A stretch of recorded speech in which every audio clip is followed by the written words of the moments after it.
Hello and welcome to Wisdom Trek. This is Guthrie Chamberlain and I am your guide to wisdom. Thank you for joining us for our 7-day-a-week, 7 Minutes of Wisdom podcast. This is day 30 of our trek. Yesterday we discussed how to deal with trekking up mountains and through the valleys as life is. One of the hesitations on creating the various topics for our podcasts and journals each day is that I have no excuse for not taking the dose of my own medicine. Today has been one of those days where working with our base of clients has forced us to scale steep mountains and cascade into deep valleys, without much time to enjoy the scenery or to rest. All day, I have had to remind myself, as we will look at in today's podcast, that no matter how huge the task appear today, we need to stay focused on the bite-sized, manageable nuggets, and eventually we will work through it all. We do hike on a lot of different types of trails on our podcast, all with the purpose of gaining wisdom and insight that will help us to create a living legacy. Today we're recording our podcast from our studios at the Big House in Marietta, Ohio. The specialty contractors that have been assisting us in our renovations are nearly finished. The new trim is complete and the new windows in our formal dining room have been installed. Once these rooms are completed, I'll post a couple pictures of our Wisdom-Trek journal entries. As we trudge along the trail today, on our trek of life, we are confronted with some huge obstacles that are blocking our way. When we reach these points along the trail, which will occur more often than we desire, we need to prepare mentally, emotionally, physically, and spiritually how we are going to handle these seemingly unsurmountable obstructions. Today we want to determine the best way to take these huge and overwhelming tasks or goals and break them into manageable segments. For the question that we will ask today is, how do you eat an elephant? And the answer always is, one bite at a time.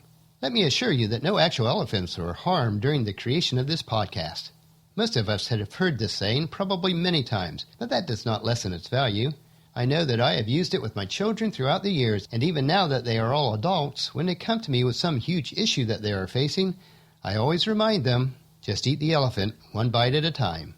Although I have used this phrase hundreds of times, like probably most of you, we often fail to apply this lesson to our own lives. If you view this elephant as one giant obstacle or goal that your whole life will depend on, you're setting yourself up for grave disappointment. As we trek through life each day, we need to learn to enjoy the small bites along the way. So let's break today's podcast into 3 segments. Number 1, it's not just about the big goals or the huge obstacles. Many people make a major mistake of being entirely overwhelmed by a huge obstacle or focused on big goals.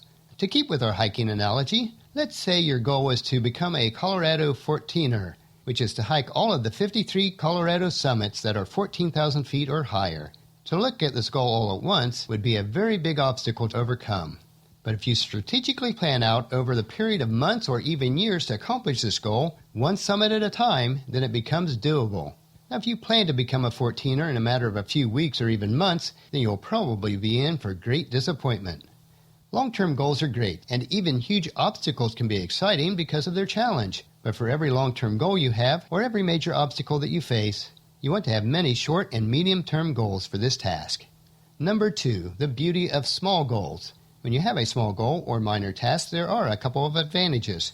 First, a small goal or minor task gives you something concrete to focus on. You can easily become overwhelmed by a huge task. If you don't know specifically what to do or how you're going to handle it, you're just going to get yourself frustrated. As time goes by, you notice that over and over that your goals or tasks still aren't achieved, yet you're not sure what to do about it. When you determine a course of action to overcome that obstacle or to complete that goal, you're much more likely to take inspired action. Secondly, you enjoy the satisfaction of accomplishing that task or achieving that goal and enjoying the benefits. Even if it's a small task or goal, you feel good about checking it off your to-do list, whether that's on paper or just in your head. You also get to have something that brings you a little satisfaction right now. This will give you a sense of accomplishment, even though you have a long way to go on your ultimate goal or overcoming the biggest entire obstacle. And number 3, life is a journey, not a destination. Your satisfaction will probably be a lot higher if you view your life as a series of small milestones instead of one huge milestone that you may or may not ever achieve. This is not to say that we shouldn't have big goals or face major obstacles, only that we should also have smaller ones to focus on along the way. Now, if you want to lose 40 pounds, that's great, but don't just focus on that one huge goal. If you do, then every time you get on the scale, you're probably going to notice that you haven't accomplished or achieved that goal yet. And so you continually reinforce the failure in your mind. So break it down into smaller goals. There are plenty of goals that you can try to accomplish even before you lose 1 pound. Maybe you want to read a book about weight loss, or find a support group, or learn a new healthy recipe. A series of small accomplishments will keep you on track and make you feel good about your life, whether or not you eventually go on to accomplish the ultimate goal. If you end up eating that whole elephant over time, well, that's wonderful. But don't forget, enjoy the bites along the way. In fact, when it comes to losing weight, small portions are a requirement. Now, I have to admit today, for me, was a bit overwhelming. With the business issues that I faced and the overall ramifications of the projects I'm working on, all I could see was that entire elephant in front of me. I had to pause several times throughout the day and remind myself, one bite at a time. This also led me to a letter to the Church of Corinth that the Apostle Paul wrote when he faced some major obstacles. And this is in 1 Corinthians chapter 1, verses 8 through 11. We think you ought to know, dear brothers and sisters, about the trouble we went through in the province of Asia. We were crushed and overwhelmed beyond our ability to endure, and we thought we would never live through it. In fact, we expected to die. But as a result, we stopped relying on ourselves and learned to rely only on God who raises the dead. And he did rescue us from this mortal danger, and he will rescue us again. We have placed our confidence in him, and he will continue to rescue us. And you are helping us by praying for us. Then many people will give thanks because God has graciously answered so many prayers for our safety. So when you are faced with major obstacles or trying to accomplish huge goals, think about what Paul endured, and then draw your strength on the prayers from others and learn to rely on God. Well, that'll finish our podcast for today. If you've missed any of our previous podcasts, please check in at Wisdom Trek on iTunes, Stitcher, or wisdom-trek.com. And tomorrow we will learn about how thinking properly will allow us to grow wise. So please check into our camp tomorrow for another day of Wisdom Trek, creating a legacy. If you enjoy our daily dose of wisdom, I encourage you to help us in the following 4 ways.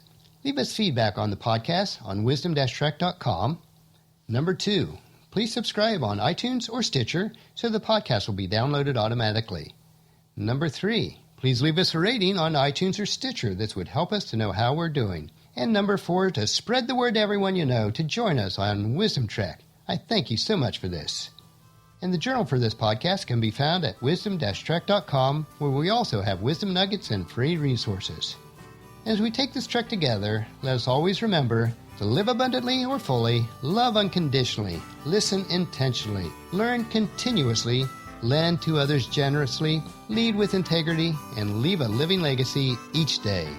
This is Guthrie Chamberlain reminding you to keep moving forward, enjoy the journey, and to create a great day. See you tomorrow.